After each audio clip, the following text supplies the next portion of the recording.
First of all, thank you. My name is Ryan Farmer from the St. Louis Area Food Bank, and I appreciate the sacrifices that you guys made today, and appreciate you guys having me out here today. I just want to start off by telling you a little bit about what the St. Louis Area Food Bank is, what we do, and just give you a little brief history about the food bank and how your donations tonight help us feed hungry people in the area. First of all, the organization was started in 1975. We were originally known as the Food Crisis Network, and the reason that the food bank was originally started is there were a number of low birth weight babies being born in the St. Louis area, and a lot of young mothers facing malnutrition. And so a group right here in St. Louis decided to form an organization called Food Crisis Network to help offset that. And it kind of evolved from there. Originally we were seeing a lot of unemployed people, and that kind of carried up until about 1985 when we became the St. Louis Area Food Bank. We were merged with Catholic Charities Food Program and became the food bank, and continued to expand our mission. Obviously, unemployment continues to be a big problem in our nation and right here in the St. Louis area. And in addition to that, it's no longer just the unemployed that we're seeing that are going to pantries and soup kitchens and shelters. It's what we call the underemployed. People that had good jobs that got laid off are facing other health-related issues in their life, something that has come into their life and forced them to need food assistance. And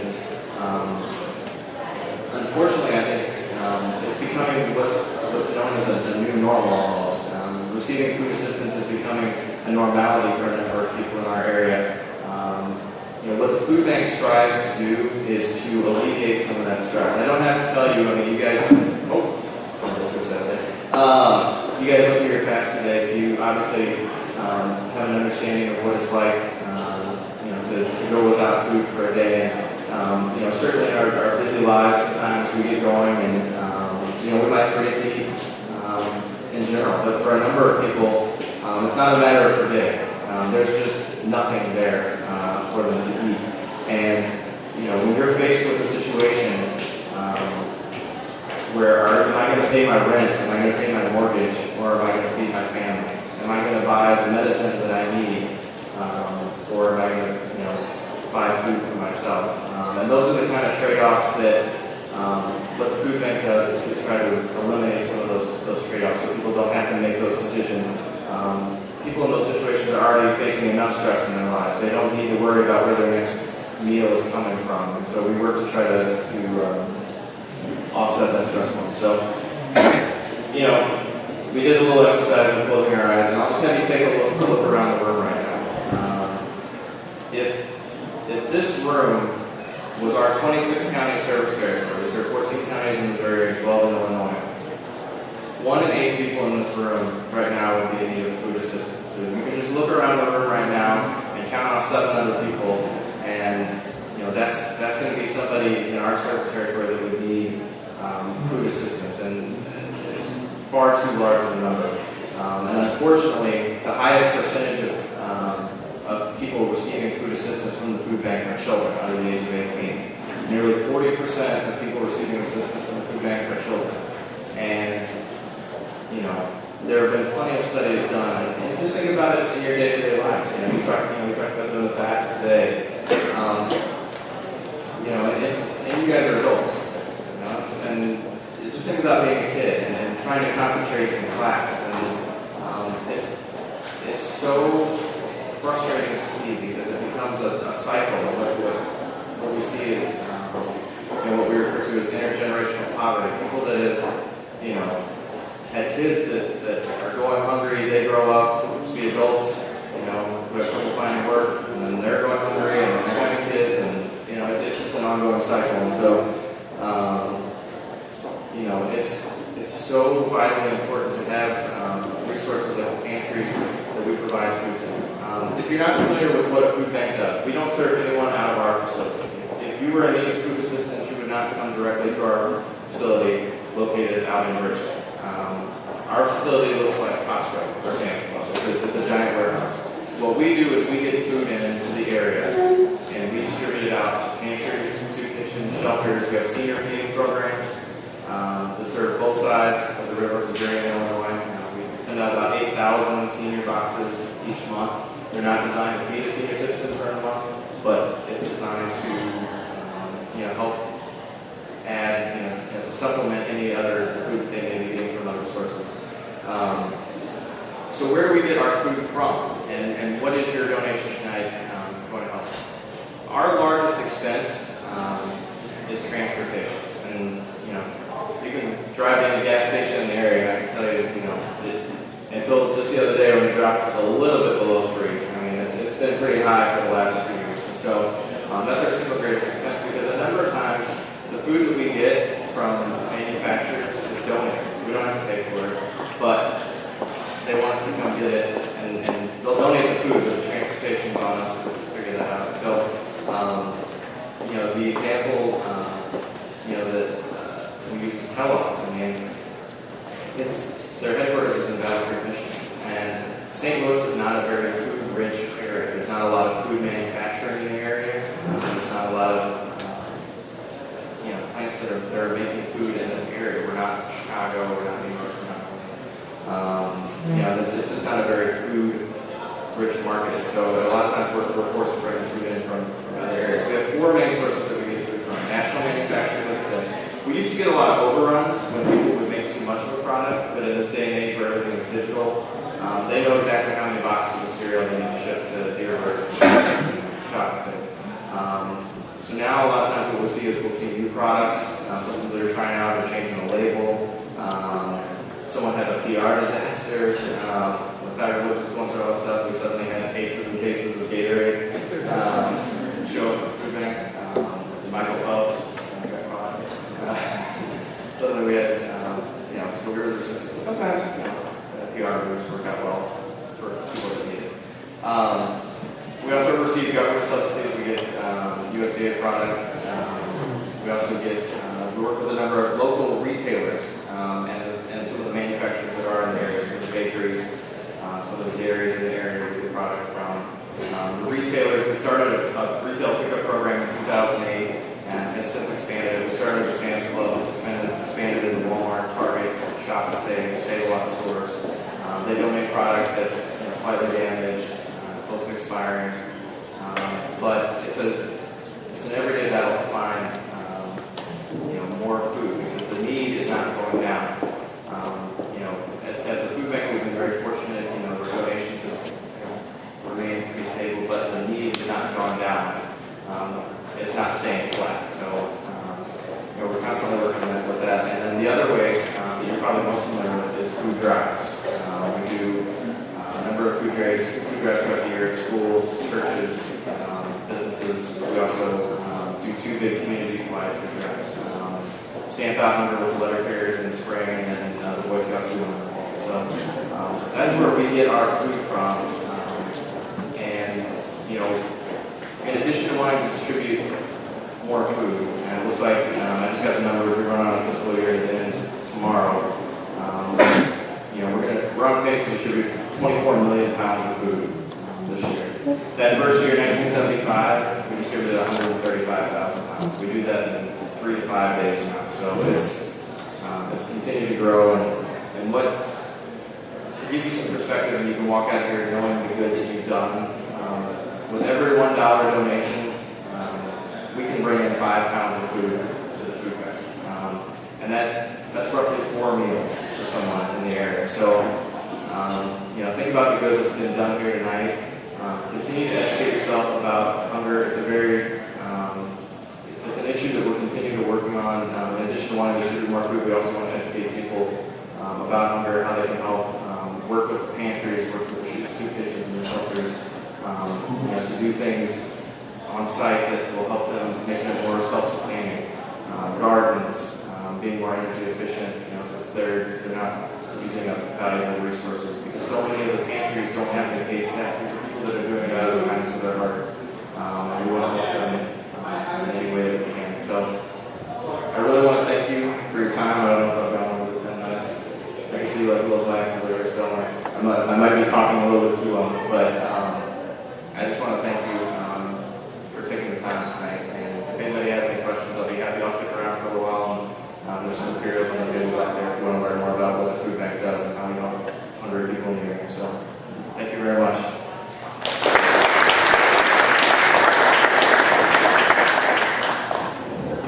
Thank you, Ryan. So like Ryan said, $1 can buy 5 pounds of food at the food bank. So what we're doing in the back is you can buy candy for $1, and you can actually use your campus card points to do that, and then that money will go to the food bank too. So that'd be really nice. But I want to get to, I guess, why you guys fasted. There's also a bigger overarching reason for that, and that's because Muslims, one of the 5 pillars of Islam is to fast during the month of Ramadan. So we have the world-renowned Imam Siraj wahaj here to talk about that. So give a warm welcome to Imam Siraj wahaj.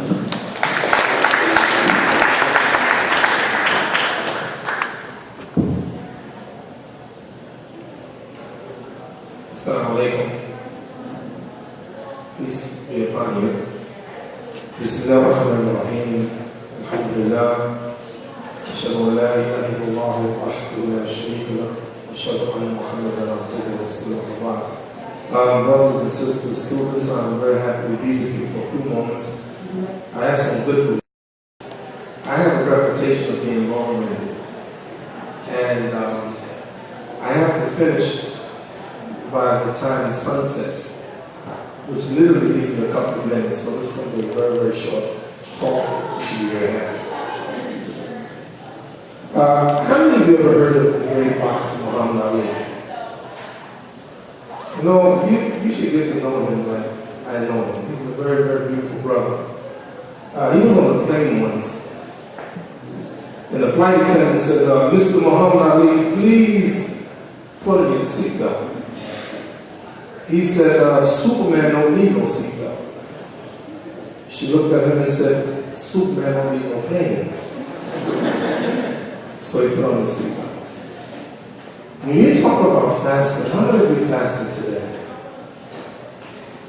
Sometimes people talk about fasting, especially from dawn to sunset, especially on a hot day. They say, no, I can't do it, it's too much. And especially if a Muslim tells you we have to do it for an entire month, they say, no, I can't do it. I have to be Superman to do it. But what we are saying here this afternoon is that if I can give you, I can probably give you dozens, if not hundreds, of benefits and byproducts of fasting. But today I'm going to focus on one. I'm going to make about 3 points. Point number 1. We fast for one reason and one reason only, and that is for the pleasure of God Almighty. Sometimes, you know, when Muslims say, well, the Muslims, we fast, really, I want you to understand what Allah mentions in the Quran when I say Allah meaning God. He says, Ya ayyuhalladhina amanu kutiba alaykumus siyam كما كتب على الذين من قبلكم لعلكم تتقون. Oh, you who believe, fasting is prescribed for you as it was prescribed for those who came before you. So Muslims aren't the only ones that fast. In fact, I believe it's next week, if I'm not mistaken, October 8th, is Yom Kippur. And it's the day of fasting for Jews. Christians fast Lent and other days, so fasting is nothing new. Our prophet, peace and blessing be upon him, said the prophets, Al-Anbiya'u ikhwatun li'alatin ummahatuhum shatta wa dinuhum wahid.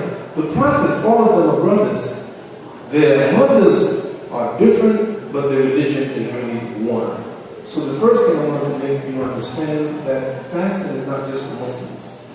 In fact, in one of our traditions, the Prophet, peace and blessing be upon him, said, Ahabbu siyam ilallah siyamu Dawood. The best fast in the sight of God is the fast of Prophet David. He used to fast one day and break his fast. Fast one day and break his fast. He used to eat every other day. So that's the first point I want to make. Point number 2. And I'm going to reiterate what I said, is that fasting is only for God, and we're going to be rewarded by Him. So when a Muslim fasts in the month of Ramadan, though he gets many blessings, for instance, how many of you fasted in the month of Ramadan? Usually, during the month of Ramadan, you're going to lose weight, unless you have to live in Saudi Arabia. Saudi Arabia, they don't lose weight, they gain weight. Let me tell you why. I went to Saudi Arabia one year and fasted on the month of Ramadan, and everybody invites you to their house for the break fast. And break fast is not like these little dates. No, break fast is a feast, right? And in the morning, Muslims know that one of the traditions we have what's called suhoor. It's a little breakfast right before dawn. And really for me and my wife, it's really funny, we usually take a sip of water. But some people, they take some cereal, they eat eggs. But in Saudi Arabia, they have a big feast. And they invited me one day for this suhoor, this early morning breakfast. I said, I can't do it. They said, you have to come. I said, okay. So in the end of Ramadan, I gained so much weight. So usually you're going to lose weight. Fasting is good for you, for your health. But you don't fast for the health. You don't fast to lose weight. Now I'm going to give you something to think about in my next couple of minutes. Christians, Muslims, and Jews agree with this. I'm going to ask you a question. Who was the first man on this planet? I'm going to count to 3. Whatever your religion is, I want you to tell me whom you believe is the first man. 1, 2, 3. Adam. It's in the Torah, it's in the Gospel, it's in the Quran. So all of us believe it was a man named Adam and his wife. Think about it, the first sin of man, the first sin of Adam. It wasn't murder, it wasn't rape, it wasn't stealing. What was the first sin of man?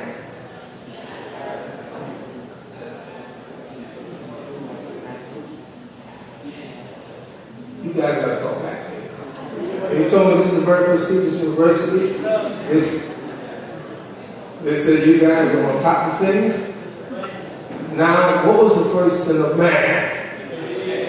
Yeah, the first sin of man is what he put in his mouth. Look what Allah said in the Quran. I want you to imagine this to be a tree.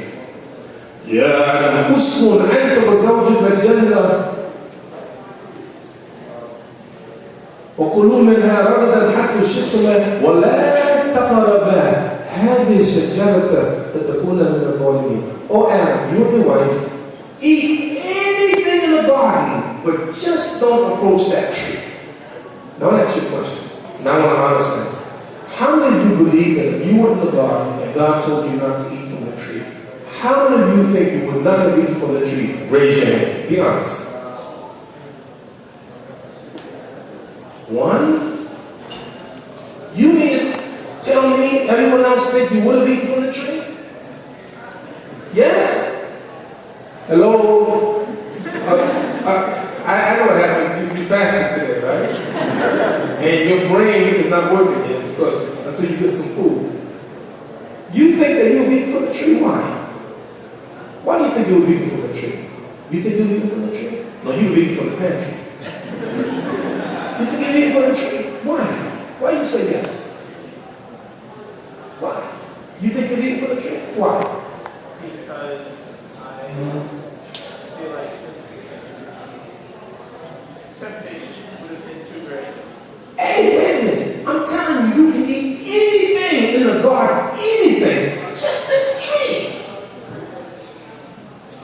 You will eat from it? You said I couldn't. Oh, because I said you couldn't, you would?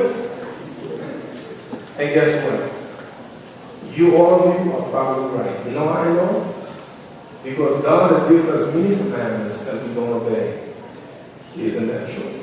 Like, for instance, I know when we smoke reefer. Marijuana, when we smoke marijuana. But my point is, the point that I want to make here is that if you think about it, this commandment of not eating or drinking is very, very powerful. Because you think about a lot of our problems come because of what we put in our mouths. Think about this: hypertension, like high blood pressure, diet; high cholesterol, diet; diabetes, diet; alcoholism, diet. Is what we put in our mouths. So one of the things that we get, one of the benefits of this month of fasting is for us to have self control. Finally, the last point, and it's going to be my highlight, and I'm finished. Believe it or not, I'm finished. You guys are going to be happy. And these Muslims know that you guys are getting away with murder tonight. But no way in the world this guy come and speak 10 minutes. No way. So you guys are getting away with absolute murder, and I want to let you know that. One of the things that this fasting does, is maybe it did it today, it did it one day, maybe it helped you to be a little bit more sensitive to other people. I'll tell you what I mean. You ever been in a double-day hotel? Double-day? About 4 years ago, I was in Los Angeles in a double-day hotel. This is a hotel that gives you those cookies. Really, they got some great cookies. I go there just to get the cookies. No, I'm serious. I'm serious. And usually I come back, you know, to get a little bag, right? And I come back 2 or 3 times. But they got some really good things, so many good things. Anyway, in the room, every room on the bed, there was a little card. And the card read, when you care, it shows. When you care, it shows. And one of the side effects, one of the results of fasting is that you become sensitive to other people. I'll give you proof of it. When Ramadan is over, there is something that Muslims must do. And what is that?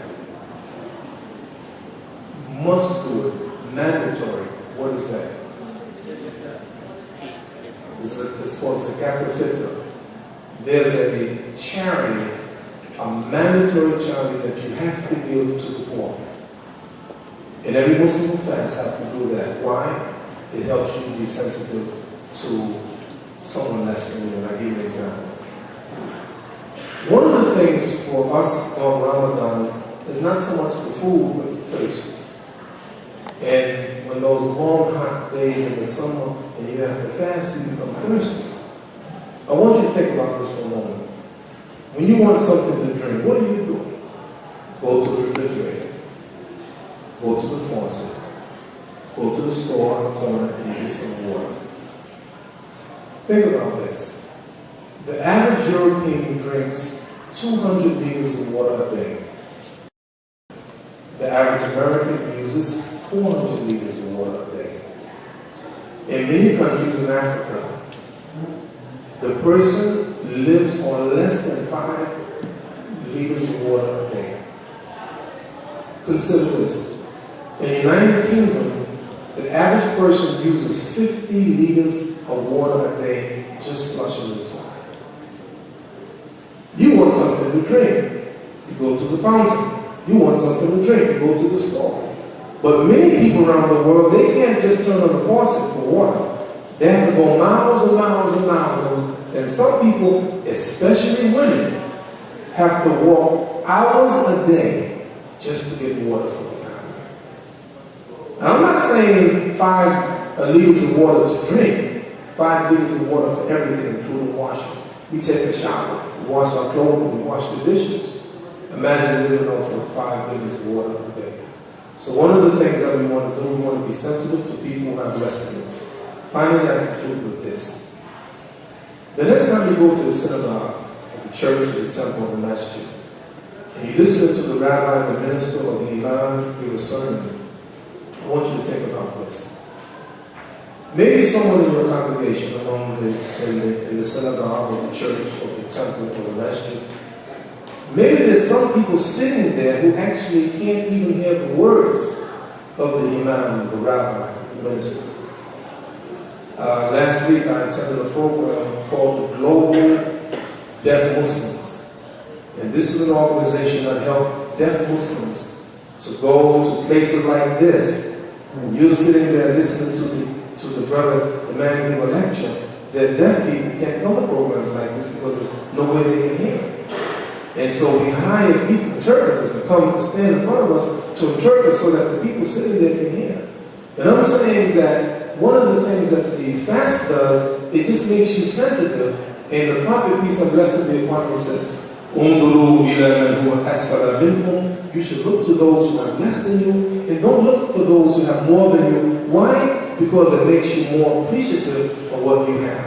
When you think about all the things that we have, the food that we have, we complain about everything, but when you compare ourselves to people around the world, I know conditions here in America is pretty bad, joblessness, but believe me, when you compare to what other people are suffering around the world, you see that we really have it pretty good. I want to commend all of you for fasting today. I invite you to continue to do it. Just remember that when you fast, the really underlying reason that you fast, you do it for the pleasure of God. It's a religious obligation, like prayer and giving charity. May Allah bless all of you. I love you and have a good time breaking your fast. Thank you. Assalamu alaikum.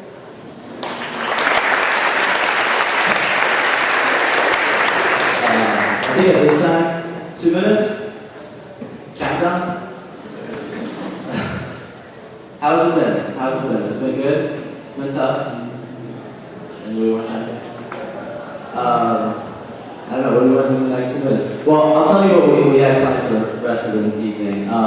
So in 2 minutes, I guess we're going to break fast. We have food from Gyro Grill, and after that, we'll have prayer outside in Mudfield, so if you're interested in seeing how Muslims pray, you're more than welcome to come out to Mudfield.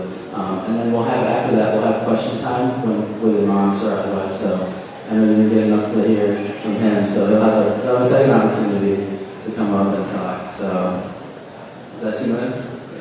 30 seconds. I don't know if it's working. I have a lesson. Okay. Why don't you grab a date? Why don't you just grab a date and just water? Water? Oh, there's also water in the back if you want that. You have 2 minutes early. I don't know what to do now. Alright, 15 seconds, guys. Oh, you can start lining up for food as well. I want to get dibs on food first. Alright, you can break your fast. Congratulations, everybody. Thank you for participating.